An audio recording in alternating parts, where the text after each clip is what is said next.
Most people think men are disappearing from relationships because something went wrong with men. I think that's exactly backward. I want to show you two men, same generation, same city, roughly the same starting point. But by the time they hit 30, their lives look nothing like each other. And the reason why, that's what this whole video is about, because once you see it, you can't unsee it.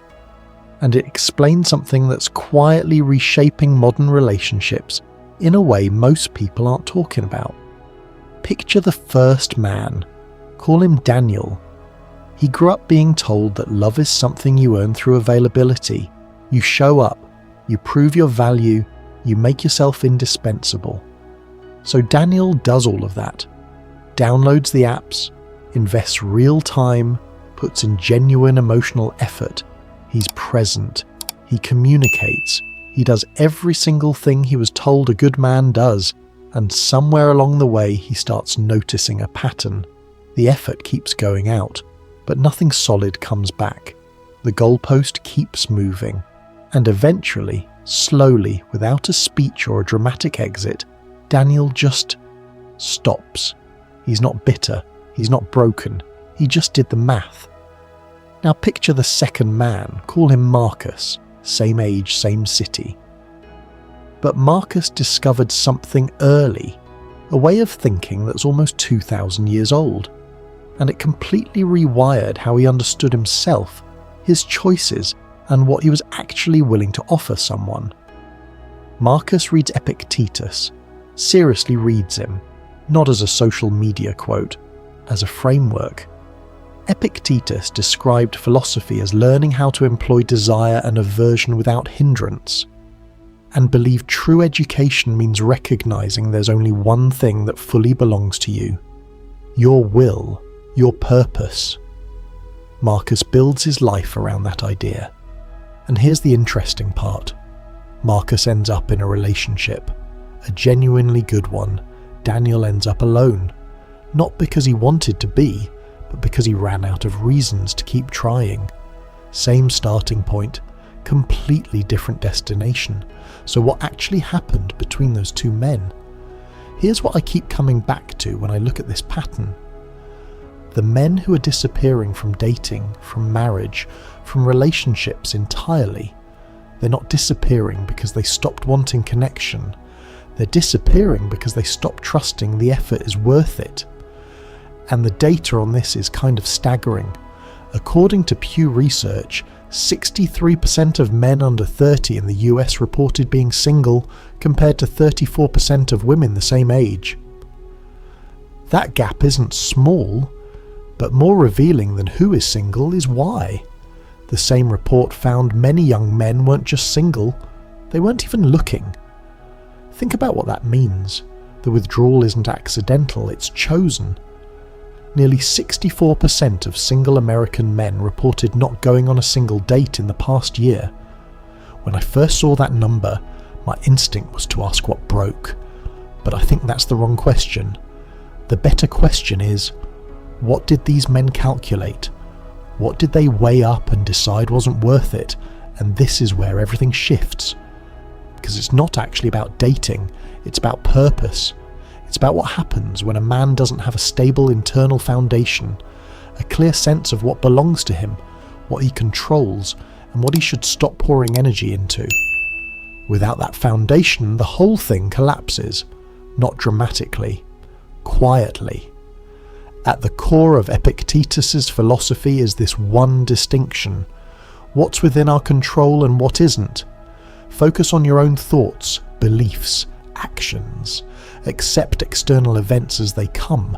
That's the whole thing, basically. Now think about how radical that is in the context of modern dating, because most men have been doing the exact opposite. They've been placing their entire sense of worth, their confidence, their direction, their emotional stability in things completely outside their control. Whether she texts back, whether she stays, whether she appreciates the effort, whether the relationship works. Those are all, by Epictetus's framework, not yours.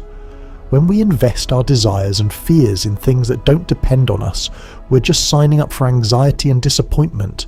That's the deal, and that's exactly what's happening to a generation of men who entered dating without any internal architecture.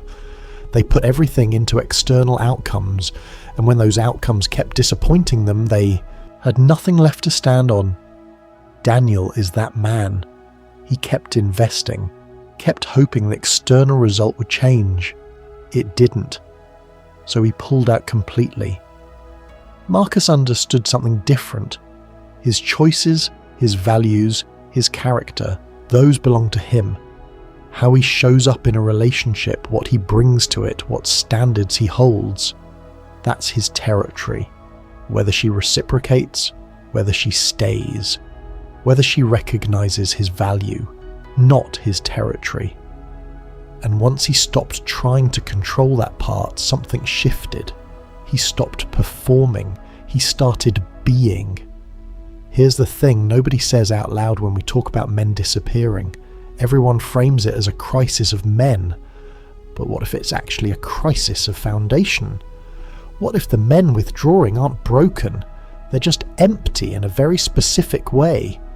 Empty of the internal structure that lets a person stay grounded in a relationship without needing constant external validation from it. Pew's 2025 study found that 74% of men, when they need emotional support, go to one person, their partner, not friends, not family, their partner. That's not just emotional dependence, that's structural fragility. That's a man who's built his entire emotional infrastructure on one relationship, and when that relationship struggles, or when the fear that it might become unbearable, everything goes down with it. 15% of men now report having 0 close friends, up sharply since 1990. Researchers are calling it a friendship recession, which, honestly, that phrase should be hitting harder than it is. So here's what the data is actually painting. A generation of men who are relationally isolated, emotionally underprepared, placing all their psychological weight on romantic relationships. And when those relationships can't hold all that weight, which they can't, no relationship can, those men aren't just heartbroken, they're structurally collapsed. Epictetus saw this pattern coming 2,000 years ago. Not the apps, not the stats, but the underlying thing. The pattern of a man who's outsourced his entire inner life to external circumstances, who's confused what belongs to him with what belongs to the world. There's this line that stays with me. Men aren't responsible for the ideas that present themselves to their consciousness, but they're wholly responsible for how they use them. What you do with what's actually yours, that's the whole question. This is where the two worlds split. Daniel kept reaching for control over outcomes he couldn't control. And when those outcomes kept not matching his effort, it created what researchers call learned helplessness, where a person stops trying entirely because the connection between effort and result has just broken down in their mind. Marcus kept his attention on what was genuinely his character, his standards, his capacity for real emotional presence. He walked into relationships not as an audition for approval, but as someone with something real to offer, and the clarity to recognize when it wasn't being met with something real in return. Those are two completely different psychological operating systems. And look, despite everything you hear about hookup culture, research from the 2026 State of Our Unions report found that young adults, both men and women, actually strongly want serious relationships and real emotional connection. So it's not that men don't want this, they desperately do. The biggest barrier men reported was financial. 58% said not having enough money held them back. But I think that's often a proxy for something deeper. It's the fear of not being enough, of investing everything and coming back with nothing, of doing it all right and watching it fail anyway. And that fear is exactly what Epictetus's philosophy was built to dissolve. He taught that if you turn to external things trying to please someone else, you ruin your whole scheme of life. Not because external things don't matter, but because when your entire scheme depends on external things going right, you're never actually free. You're permanently at the mercy of outcomes you can't guarantee. The men who are disappearing, the Daniels, aren't disappearing because they failed. They're disappearing because nobody taught them to separate what belongs to them from what doesn't. Nobody gave them the internal architecture that lets a person stay present in a relationship without needing that relationship to be their entire psychological support system. And the women watching this who recognise someone in their life, they're often completely confused, because from the outside, it looks like he just gave up, like he stopped caring, like he checked out. But what actually happened is quieter than that. A man who built his entire emotional world outside himself, in her, in the relationship, in whether things were going well, finally reached a point where the cost of that arrangement was too high. Not because of her specifically, but because he was never taught to build anything inside himself first. That's where the real reframe lives, and I think it's the most important thing in this whole video. Men disappearing from relationships isn't primarily a dating problem, it's a psychology problem. It's what happens when an entire generation of men grows up without the internal foundation Epictetus was describing 2,000 years ago. The capacity to locate your worth, your purpose, your stability inside yourself, in your choices, your values, your character, instead of outsourcing all of it to outcomes you can't control. Stoic philosophy has seen a real resurgence, especially among men looking for resilience and purpose. And that resurgence isn't random, it's a response. Men are reaching back 2,000 years for something the modern world stopped providing. A clear answer to the question, what actually belongs to me? The men who are thriving in relationships right now, the Marcuses, aren't necessarily smarter or luckier. They just have something most men were never given. A foundation that doesn't depend on her staying to remain solid. A sense of self that doesn't collapse when things get hard. An internal place to stand. And the men who are disappearing, the Daniels, deserve honesty, not judgment. They're responding logically to something real. The effort-reward system broke down for them, and without an internal foundation to fall back on, withdrawal was the only rational move left. So the question isn't why are men disappearing? The question is, what world do you want to live in?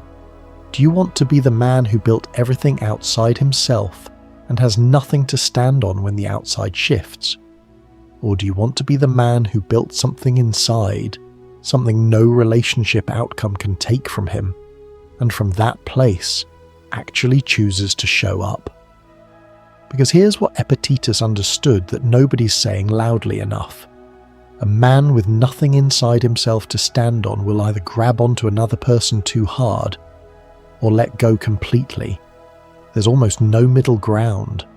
The men in relationships who are genuinely present, genuinely grounded, genuinely there. They're not there because everything is going perfectly. They're there because they built something in themselves that doesn't require perfection to stay stable. That's the real answer. Not the economy, not the apps, not the gender wars. It's the absence of an inner architecture. The absence of the one thing Epictetus said was always, only completely yours. Your will, your values, your way of showing up, regardless of what the world gives back. Build that first. Everything else, including the relationship you actually want, follows from there.